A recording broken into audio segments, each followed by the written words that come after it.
6월 7일 날 이화영 씨에 대한 재판 결과가 나오게 되죠. 이화영에 대한 이제 그 범죄 혐의는 이미 뭐 다 알고 계실 것 같은데 겉으로는 일단 외국 환거래법 위반입니다. 겉으로 이제 표면적으로는 외국 환거래법 위반으로 800만 달러 가까이 되는 어마어마한 이제 금액을 신고하지 않고 북한에 넘겨줬다라고 하는 이제 외국 환거래법 위반이 겉으로 이제 보이는 범죄 혐의이지만 실제로 이 부분 같은 경우는 이화영의 문제로 끝나지 않고 이재명과도 연결이 될 수밖에 없고 그리고 두 사람 같은 경우는 이제 제3자 뇌물죄로 사실상 지금 검찰은 보고 있는 상태입니다. 그래서 이게 제3자 뇌물죄가 된다라는 거는 쉽게 표현해 가지고 이화영이가 김성태를 통해서 이재명의 대북과 관련된 이런 사업을 추진시켜서 이거를 성공적으로 안착시키면 이재명이 나중에 대선에 나왔을 때 물론 뭐 떨어졌지만 대선에 나왔을 때 그거를 바탕으로 대북 전문가다. 북한과의 관계도 이재명이 이렇게나 잘할 수 있다. 약간 이런 식의 정치적인 이점을 누리려고 했다라고 하는 게 지금 검찰이 보고 있는 제3자 뇌물죄입니다. 자, 그러면은 이제 6월 7일 날 바로 이제 이화영에 대한 재판 결과가 나왔을 때 이게 만약에 이화영까지만이라도 인정이 되게 된다면은 사실상 이제 그러니까 김성태 혼자만의 이게 문제가 아니라 김성태가 이른바 이제 민주당이 주장하는 것처럼 주가 조작을 하고 싶어가지고 쌍방울의 계열사 중에 하나인 나노스, 그 나노스가 또 북한과 관련된 특별주 아니겠습니까? 테마주 같은 건데 그래가지고 나노스의 주가를 올리기 위해 가지고 김성태 혼자서 북한과 했다라고 인정이 되지 않고 김성태와 이화영 두 사람이 같이 했다라고 하는 것만 6월 7일 재판에서 인정이 되더라도 자연스럽게 이게 누구에 대한 구속영장으로 이어질 수가 있다. 이재명에 대한 구속영장으로 이어질 수가 있다라는 겁니다. 자, 그러면은 지금 이제 검찰이 갖고 있는 증거는 무엇이 있을까? 이런 범죄 혐의를 입증시킬 수 있는 증거가 무엇이 있는가를 우리가 좀 생각해 봐야 되는데 첫 번째 같은 경우는 그 워낙에 유명했던 그 사진 여러분들 기억나시죠? 2019년도 1월 17일 날 중국 심양에 캠핑스키라고 하는 호텔 회의실에서 찍었던 사진이 있습니다. 그 사진에 김성태도 있고요. 안부수도 있고요. 송명철이라고 하는 아태위 부실장까지도 같이 이제 있었던 그 실물 사진이 있었죠. 이화영도 당연히 있었고요.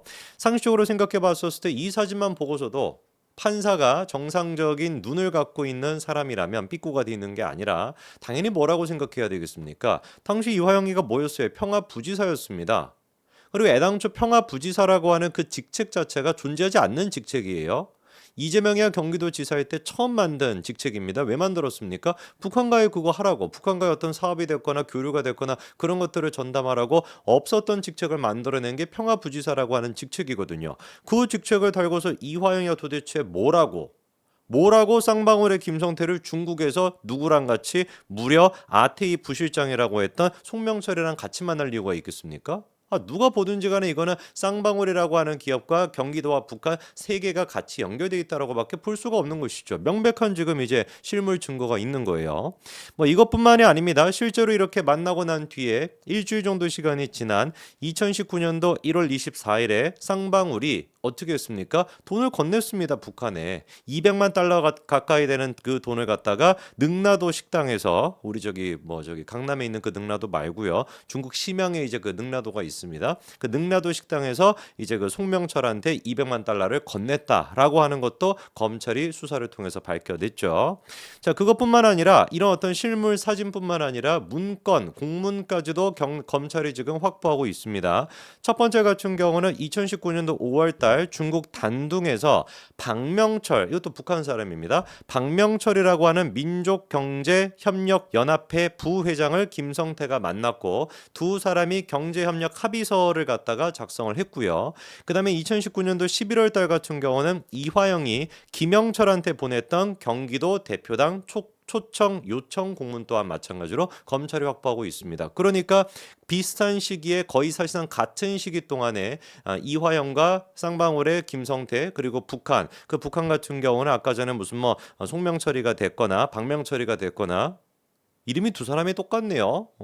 북한 뭐 돌림 글자 같은 걸 쓰나? 송명철은 아태이 부실장이었고 박명철 같은 경우는 민경련 부회장이고 민경련은 그 예전에 이제 그 저기 그 우리나라에도 막 그런 거 있지 않았습니까? 약간 좀 그 주사파 같은 집단 비슷한 이름도 있었던 것 같은데 뭐 어쨌거나 이 두 사람의 북한 이 인사들을 전부 다 만났다라는 것만 보더라도 충분히 우리가 쌍방울 그다음에 경기도, 북한 세 개가 이제 삼위일체였다라는 걸 우리가 확인할 수가 있는 것이죠. 자, 그러면은 혹여나 이제 이화영과 김성태 두 사람에 대한 거는 인정이 됐다라고 해도 이재명 측에서 나는 몰랐던 일이야. 그거는 이화영이가 혼자 당한 것이지라고 할 가능성이 있지 않겠습니까? 아니 왜 이재명이는 아들에 대한 문제가 터지니까 아들은 사실상 남이다 막 이래버리잖아요.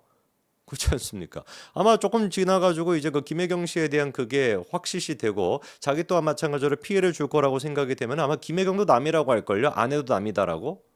그런 어떤 인물이다 보니까 그리고 뭐 김문기 씨를 모른다라고 얘기했던 거야. 뭐 지금 삼척동자 다 알고 있고 당연히 그러다 보니까 이화영 또한 모른다. 지금까지는 무슨 뭐 이화영의 술판 막 이런 거를 특검도 막 발의해주고 민주당 국회의원들까지도 직접 가가지고 수원지검 앞에서 무슨 뭐 생쇼를 다고 이런 식으로 쉴드를 쳐준다라고 할지라도 이화영에 대한 재판 결과가 나와가지고 실제로 그것이 이재명한테 피해를 주는 그 현실이 딱 생기게 된다면 이재명은 뭐하고도 남을 인간이요? 나 저 사람 모른다.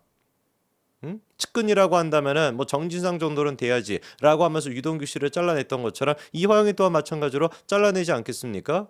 그런 가능성이 분명히 있겠죠. 과연 그때도 이화영이가 끝까지 이재명한테 충성을 다할지 한번 지켜봐야 되겠습니다만 아무리 그런 식으로 부인한다라고 할지라도 빠져나갈 수 없는 객관적인 증거, 흔들리지 않는 증거가 또 있습니다. 그게 뭐냐? 2019년도 1월 달 김성태에게 이재명이가 전화 통화를 했었던 것이죠. 이화영을 통해 가지고 이재명과 김성태 두 사람이 전화 통화를 했다라는 것인데 그때 당시 이재명이 김성태한테 뭐라고 얘기를 했다라는 거예요? 김 회장님 좋은 일 해줘서 감사하다라고 통화를 했다라고 하는 그 내용 또한 마찬가지로 구속영장 청구서에 이미 적혀 있습니다. 그러면 이재명이 도대체 뭔데요? 물론 뭐 이재명은 그냥 뭐 이재명이긴 합니다만 이재명이 당시 경기도지사 아니었습니까?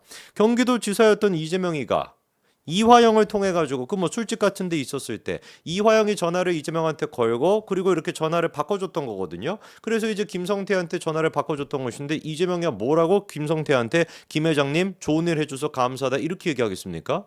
무슨 뭐 트라이라고 하는 내복 팔아줘서 감사합니다 뭐 이딴 소리를 했겠습니까? 물론 뭐 이재명이 같은 경우는 그런 식으로 또 얘기를 하겠죠. 그래서 뭐 지난번에는 쌍방울 하면은 무슨 뭐 내복밖에 모른다 뭐 이딴 소리 또 하더만.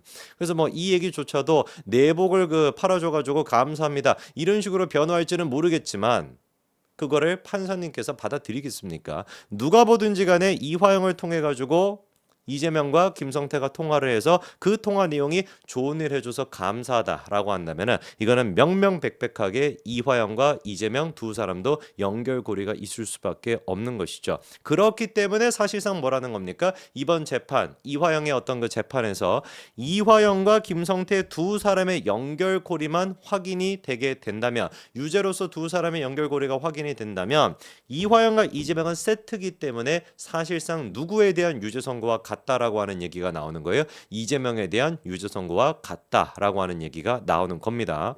물론 그렇다 해서 우리가 안심하기는 이르죠. 사법부가 얼마나 또 편향돼 있는지 잘 아시지 않습니까? 지난번에 같은 경우는 유창훈이도 구속영장을 기각을 시켜버렸었잖아요. 그리고 실질적으로 이재명에 대한 구속영장 청구를 기각할 당시에 요 지금 쌍방울과 관련된 이 문제에 대해서는 뭐라고 그때 얘기했었습니까? 피의자의 인식이나 공모 여부, 관여 전도 등에 관하여 다툼의 여지가 있다고 보인다라고 그때 적시를 했었습니다. 그러니까 이제 위증교사 같은 경우는 범죄 혐의가 상당 부분 소명이 됐다라는 식으로 이제 얘기를 했지만 이 지금 쌍방울과 이재명 요 문제 같은 경우는 과연 이재명이 이거에 대해서 알고 있었는지, 공모를 했었는지, 관여하고 있었는지 이런 부분에 대해서는 다툼의 여지가 있다고 보인다라고 얘기를 했었거든요. 그러다 보니까 살짝 지금 좀 위험한 것도 있기는 있습니다만 과연 6월 7일 날 이화영에 대한 재판 결과가 어떻게 나올지 한번 지켜봐야 되겠죠. 이화영과 김성태 두 사람의 연결고리만 확인이 되면 이재명도 바로 끝장나게 될 겁니다. 여기까지 말씀드리겠습니다.